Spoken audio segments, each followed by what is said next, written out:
I were moving to Madison, Wisconsin in 2026, I'd move here. Madison is just one city on a map, but it's really like 5 different worlds. I sell homes across all of them, and I've watched buyers fall hard for the neighborhood that turned out to be the wrong fit for their family. If you're relocating here in 2026, I'm going to walk you through the 5 areas I'd choose and exactly who each one is the right fit for. Let's get into it. Verona. The family pick. Verona is where we've raised our kids and where we've lived for years, so I'll start with the one I know down to the street names. If you're moving here with younger kids, it's hard to beat. The case really writes itself. Everything your kids could want to do is within about 5 to 15 minutes of your front door. The schools are a huge part of it, and they're consistently rated exceeds expectation by the state. You've got public schools, charter options, and even full language immersion. Verona has a Spanish immersion program that goes all the way through high school, plus a Chinese immersion program that's the only public Chinese immersion school in the entire state of Wisconsin. Your kids can graduate with a seal of biliteracy, and that's a door that stays open for the rest of their lives. And the activities don't stop once the school day ends. You've got Little League Baseball, Verona Soccer Club, swim team, lacrosse, football, basketball, and even a full ice hockey program on its own arena. There's also the award-winning Verona Area Community Theater, which has sent kids on Broadway. So if you've got a kid who wants to try something, just about anything, you can plug them right in and watch them run with it. And in a couple of stops from now, I've got the right pick for people who'd rather walk to their morning coffee than drive to a soccer game, so stick around. Now, people always ask why Verona grew into what it is, and the answer is Epic Systems. Epic built its headquarters here in the early 2000s, back when this was a sleepy little town with a stop sign in the middle of it. The younger people who come to work at Epic tend to settle downtown Madison at first, but once they're ready to put down roots, a huge number of them, along with a lot of former Epic employees, end up buying right here. That steady demand helps keep the market strong, which brings us to the homes, and it's a trade-off that's worth thinking about. Most of what you'll find is newer construction from the last few decades, with more going up all the time, and it runs pricier than the greater Madison average. A roomy move-in-ready family home with the garage space many people want generally starts in the mid to high 400s and climbs from there.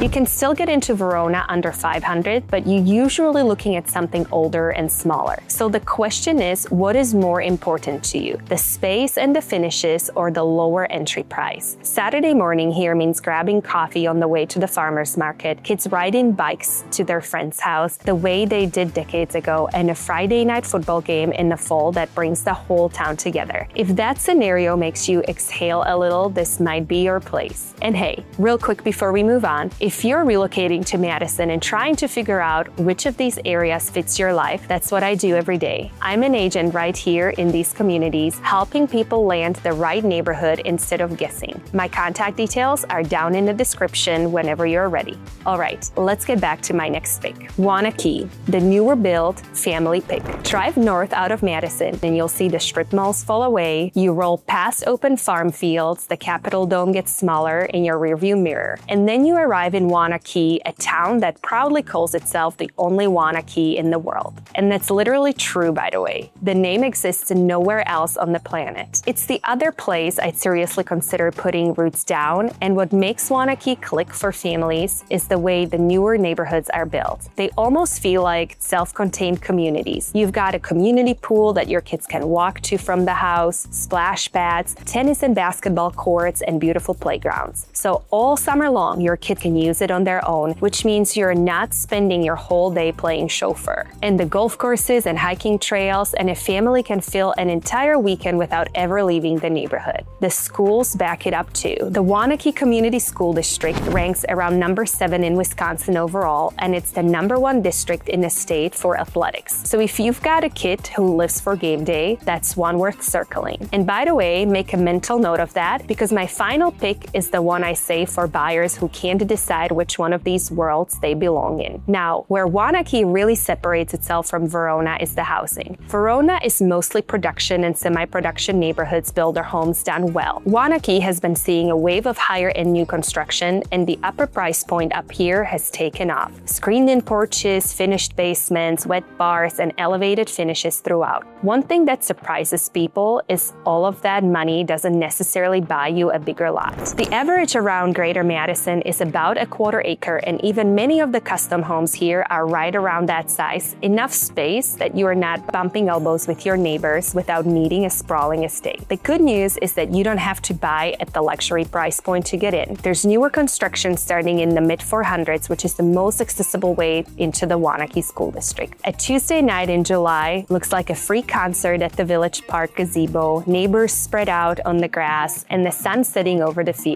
That's the rhythm here. All right, so my next pick is for the buyer who wants the opposite of all this. Downtown near West Side, the young professional pick. Many people relocating here tell me they want to live downtown, but downtown Madison is really university. The campus and the high-rise condos make up most of the core, so the single-family neighborhoods people usually imagine are just outside of it. That's where the young professionals I work with tend to land, on the near West Side. These are the neighborhoods along Monroe Street, places like Dodge and Monroe, Westmoreland, Regent, and Sunset Village. The appeal is how connected everything feels. You can walk out your front door and grab groceries at Trader Joe's or Whole Foods, and Monroe Street is lined with independent coffee shops and restaurants, not a bunch of chain places. If you ever want a fast way to tell whether a neighborhood fits this crowd, look at where the Whole Foods and Trader Joe's are. Now, you're just a few minutes from the lakes, the running paths, and the arboretum, and you can walk to dinner without ever getting in the car. The Henry Villa Zoo, which is free to visit, is right there too. This is the kind of place you wander through on a Sunday without even planning to. If your style is a little more eclectic and a little more affordable, the Near East Side is the counterpart, with the same walkable energy, but more of an artsy lived-in feel. The part I really enjoy watching comes later. These young professionals get married, maybe start a family, and a lot of them don't leave this lifestyle at all. They just move into a more established version of it. That's when they end up in a neighborhood like Nakoma with beautiful, mature tree-lined streets, distinctive Tudor-style homes, a country club and golf course, and the same Monroe Street and Arboretum access they already loved. Nakoma has climbed, and the price is reflected. Homes here generally run from their high 900s into seven figures, depending on the street. Sherwood Hills is the same idea, another step up with lakeside living at a meaningfully higher price point. So the Near West Side is where the lifestyle starts, and Nakoma and Sherwood Hills are where it grows up.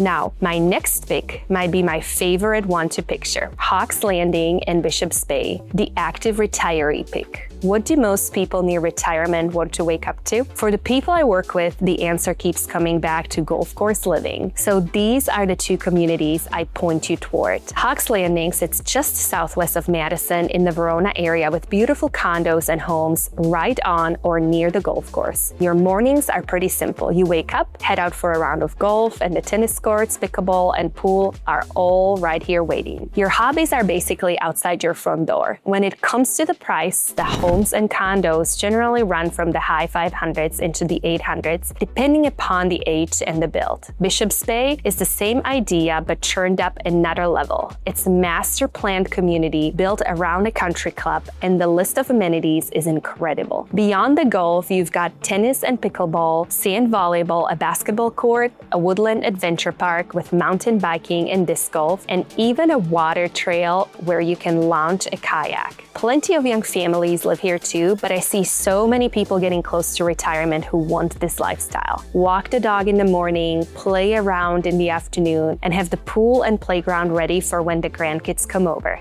That's the dream. Now, that built-in recreation is a big reason people choose community living at this stage instead of standalone house. One thing that's worth knowing if you're a grandparent thinking ahead about schools. Homes in Bishop's Bay are in the Waunakee Community School District, not Middleton's, even though the community sits right around the Middleton area. These boundaries can be a little confusing, so always double-check the assignment for the specific address. Bishop's Bay runs higher than Hawks Landing on price, generally from the high 800s into the low millions for the newer luxury homes. And that's the active retiree play. Okay, so finally, my last pick, Middleton and Cross Plains, the has-it-all pick. This is the one I usually reach for when someone can't quite tell me which box they fit in. Middleton is a large suburb right next to Madison, sitting just to the northwest, and the majority of people move here for one big reason: the schools. The Middleton Cross Plains School District ranks number 2 in the entire state of Wisconsin, and that's the headline that gets a lot of families to pull the trigger. But the schools are just the beginning.